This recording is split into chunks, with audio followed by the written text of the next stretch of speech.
of a deal. I mean, it's New York. They probably see crazy shit like that all the time over there. Or that might just be a very negative stereotype, to which... Uh, so if I insulted anybody from New York with that, I apologize. But anyway, that's The Amazing Spider-Man. And I got two more here. Let me get through this. The Bourne Legacy. I don't mind the other three Bourne movies. I know a lot of people don't like them. I never thought that the shaky cam was that bad in the Bourne films. In fact, I don't remember it being that shaky, the camera. Maybe some quick cutting, but I don't remember it being that shaky. But the other Bourne movies, I thought they're decent. I have them.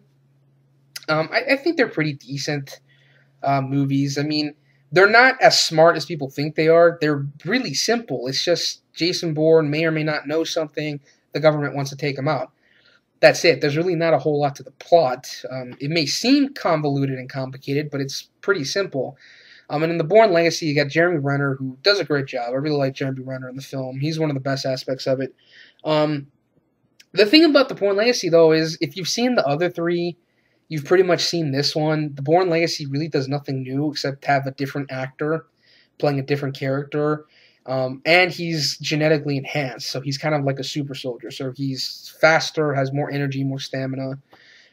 Other than that, it's pretty much same shit, different movie. The government wants him dead because he's proof of all this super soldier program that they've been doing. So they want to take him out, and they also want to kill Rachel Weisz because she worked on the project.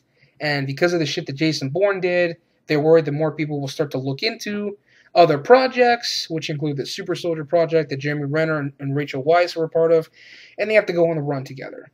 And you get not a whole lot of action, but when the action's there, it's pretty decent. The ending I thought was cool. You get a really cool sort of a car chase through this crowded city, I think somewhere in Thailand. Couple decent little fights, but like I said, it's nothing you haven't seen already. If you've seen the other Bourne movies, you've seen this one. It's really nothing new, which is one of the reasons why I was kind of let down by it. And for this to be really, really great, I think there needed to be just a little bit more action, and I would have at least put it on my runners-up list. I mean, this is the one where it's close. Like, I would buy the Bourne Legacy to complete the collection, and I would be interested to see what they do with this new character.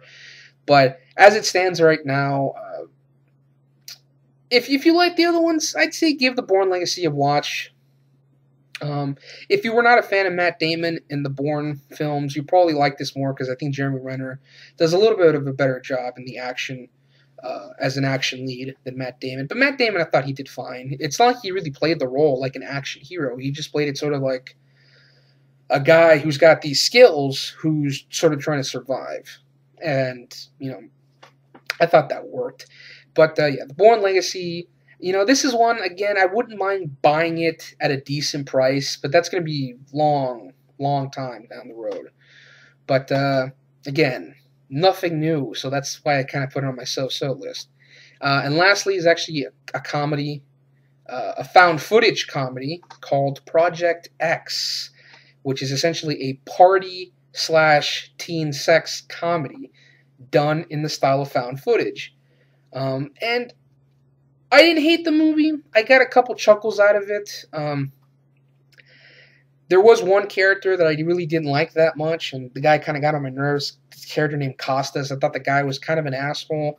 And really, all the shit, if you've seen the trailer, all the havoc, all the mayhem that ensues during that party that they throw is really his fault. I mean, the lead guy, the party's at his house, and granted, it is kind of his fault as well for allowing the party to happen. But when you're in high school, you're a teenager, if there's a slight chance that you're going to get a piece of ass, you're going to throw a party and wreck your house. Okay? That's just what happens when all you can think about is getting laid in high school. But the guy Costas is kind of an asshole. And everything that went wrong, like if you see the trailer, that guy with the flamethrower, that's actually a drug dealer who's there because Costas, like I said, that guy that kind of got on my nerves, he actually stole a lawn gnome from him that was full of ecstasy. So he comes with a flamethrower to get it back. I got some chuckles out of the movie. I mean, there's also a ton of nudity in this movie. There's a ton of, like, titties and ass all over the place in this movie. And all the girls, of course, they're high school girls, but yet they all look like fucking supermodels, and they're all incredibly hot with big tits and shit. You know, I've been to high school. I don't remember seeing girls this hot there. Maybe one or two, but like really, their entire school was populated by these fine ass bitches. Okay, as long as I get to see some titties. But Project X, I mean, I had a couple laughs with this. I thought it really shows you how much they're really sucking this, that they're really sucking this found footage genre for all it's got, for all it has. Because now they're making fucking comedies in found footage.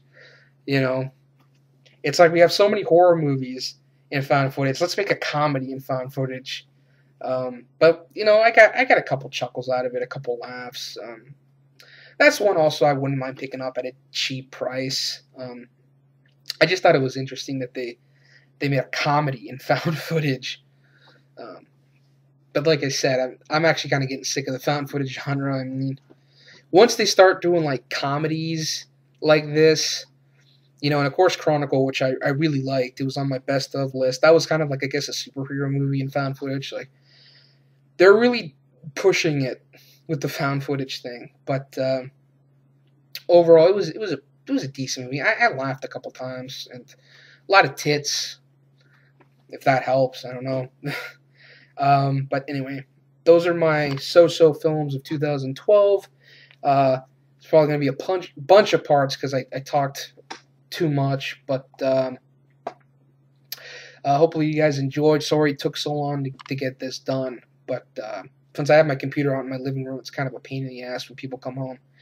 But yeah, thanks for watching, and yeah, stay tuned for what's coming next. Later.